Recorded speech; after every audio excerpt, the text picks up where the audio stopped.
We've been growing up taught to turn the other cheek, not to have a lot, to feel guilty about having more, to feel guilty about having money. I tell my son, don't ever feel guilty about nothing. Don't never let somebody tell you that you selling yourself out because you want to self-persevere your family. I tell him, if you in an environment with black people who don't want to, so-called black people who don't want to do nothing, then leave their asses.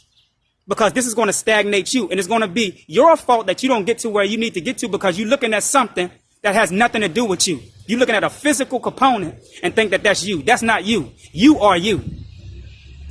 We wake up every day and we allow people to drain us. And we drain ourselves by giving power to these people that we allow to drain us. But to build an empire for yourself. Build a structure for yourself. Many of y'all not going to like me after this video. I don't give a damn. I'm not here to be a leader. Keep following your so-called leaders who's draining you more. But I'm trying to give you something to think about because the truth hurt. And a lot of people don't want to see the real truth because they so stuck on something that the masses are stuck on. The sheep is stuck on. And you being led right to the slaughterhouse. I told my son, I said, don't you ever let anybody stagnate you from your destiny. Don't never let a person who feel like you supposed to be on their side. There's no sides. You have your own side. You have to stand up as a man for yourself. You have to do for you before you do for anybody else. Don't give to nobody who's not doing for themselves. And don't feel guilty about it. We raised up under this religious dimension, telling our children to turn the cheek, to give our coat, to give our clothes off our back. Ain't none of that. Not on this side anyway. We got to be better than this.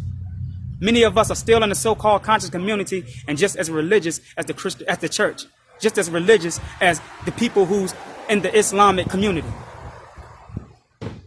Even you spiritual people. Complain, taking the power out of your hand. Every time you say somebody's stopping you from doing this or stopping you from doing that, you weak. So how can you say that you're the greatest person or you original when you are giving power every single day to something that you could be using your energy to build something for yourself and for your bloodline? You fucking scared.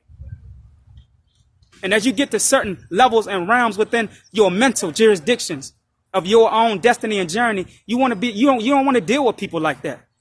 You don't owe nothing to nobody. You don't owe nothing to your family. You don't owe nothing to friends. You don't owe nothing to a black person. If you're black, if you're white, you don't owe nothing to a white person. And what we call this world is about who gets beyond the clouds. I tell my son, if you on the ground, you're among fools and you're around peasants. When you're beyond the clouds, then you are where you're supposed to be. And you keep on going. Never let anybody tell you that you are somebody else or you're trying to be funny or antisocial because you're beyond the clouds. To hell with them. Let them sit on their crutch. Throw your crutches down and start walking. Black Science TV 111. Osei Kufuor, I'm out. Peace.